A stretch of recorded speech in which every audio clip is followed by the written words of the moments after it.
You're not willing to make that same pledge? I'm not a general, Senator. You'll be the one, let us just be clear, in charge of the generals. So you're saying sauce for the goose, but certainly not sauce for the gander? Senator Elizabeth Warren directly challenged Pete Hegseth during his confirmation hearing, pressing him on years of public comments about women in combat and questioning whether those views align with leading a military where hundreds of thousands of women serve. Thank you, Mr. Hegseth.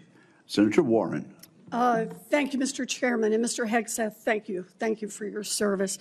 So if you're confirmed as Secretary of Defense, you will oversee our military, including about 250,000 women who currently serve on active duty in the Army, the Navy, the Air Force, the Space Forces, and the Marines.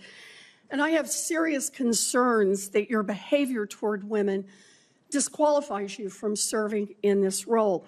Now, I've been trying to get answers from you for quite some time on this. You haven't wanted to meet or to answer any of my questions, so we'll just have to do it here and dive in. I want to pick up on some of the questions asked by Senators Shaheen and Gillibrand and Hirono, and I just want to make sure we have a list of some of the facts that I think are undisputed. I'm not going to talk about anonymous sources. I'm just going to quote you directly. We've got the video. We've got it in print. So going back to January 2013, you told a Fox News interviewer that women in the military simply couldn't measure up to men in the military, saying that allowing women to serve in combat roles would force the military to lower the bar. You picked up on that same theme in 2015, making remarks on Fox News, referring to women in combat as, quote, it would erode standards. June 2024, you said on Ben Shapiro's podcast, quote, women shouldn't be in combat at all. And then, of course, we've talked about it in 2024. You published a book, and you say on page 26 of your book, we need moms, but not in the military, especially in combat units. Page 48 of your book, you claim that women should not be in combat roles because men are distracted by women. And then 10 weeks ago, you appeared on the Sean Ryan show and said, I'm straight up just saying we should not have women in combat roles. Now, I presume you recall making all these statements?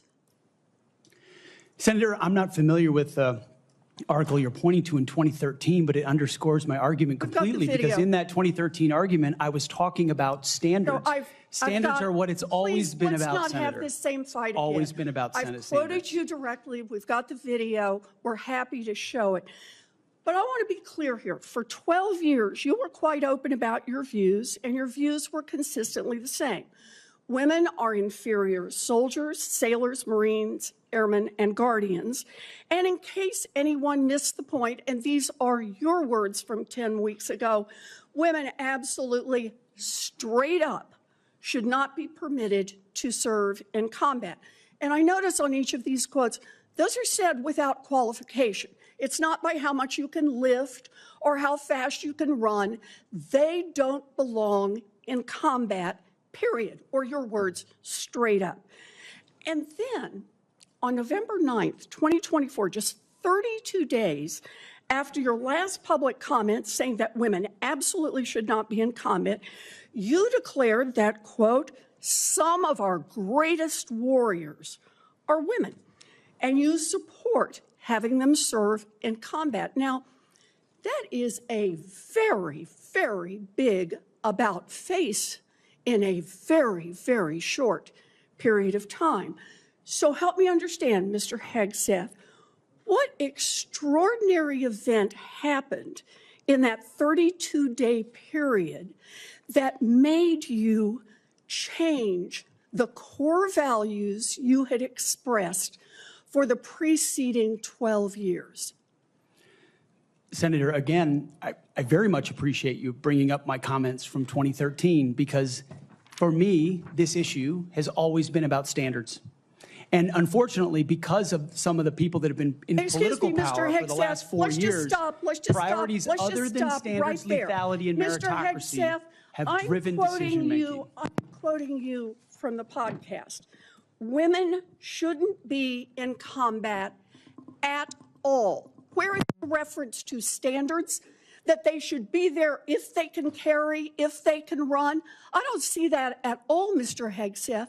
What I see is that there's a 32-day period in which you suddenly have another description about your views of women in the military. And I just want to know, what changed in the 32 days that the song you sang is not the song you come in here today to sing? Senator, the concerns I have and the concerns that many have had, especially in ground combat units, is that in pursuit of certain percentages or quotas, standards have been changed. And that makes the combat more difficult let me make a for everybody suggestion involved. about what happened in that 32 days. You got a nomination from President Trump. Now, I've heard of deathbed conversions, but this is the first time I've heard of a nomination conversion.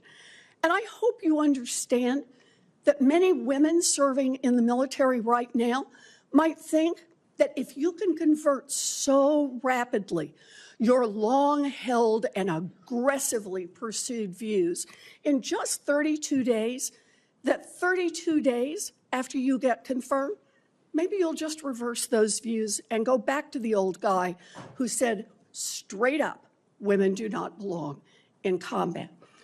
Now, Mr. Hegseth, you have written that after they retire, generals should be banned from working for the defense industry for 10 years. You and I agree on the corrosive effects of the revolving door between the Pentagon and defense contractors. It's something I would have liked to talk with you about if you'd come and been willing to visit with me. But the question I have for you on this is, will you put your money where your mouth is and agree that when you leave this job, you will not work for the defense industry for 10 years? Senator, it's not even a question I've thought about because You can it's think not about it one right that, now. It's not one, my motivation for this job I understand has never that. I been just about need what a could yes or no conceivably here. come next. Time is short. I just need a yes or no. I would consult with the president about what the policy should be In at the Defense other Department. words, you're quite sure that every general who serves should not go directly into the defense industry for 10 years. But you're not willing to make that same pledge? I'm not a general, Senator. You'll be the one, let us just be clear, in charge of the generals. So you're saying sauce for the goose, but certainly not sauce for the gander? I would want to see what the policy of the Oh, president I'll is. bet you would. Thank you, Senator Warren. Senator Tuberville. Warren laid out a record stretching back more than a decade, citing interviews, podcasts, and Hegseth's own book in which he argued that women should not serve in combat roles. Then contrasted that with his sudden reversal after being nominated, asking what changed in just 32 days. The exchange exposed a deeper issue about civil-military leadership, not just personal belief, but trust, consistency, and accountability at the top of the Pentagon.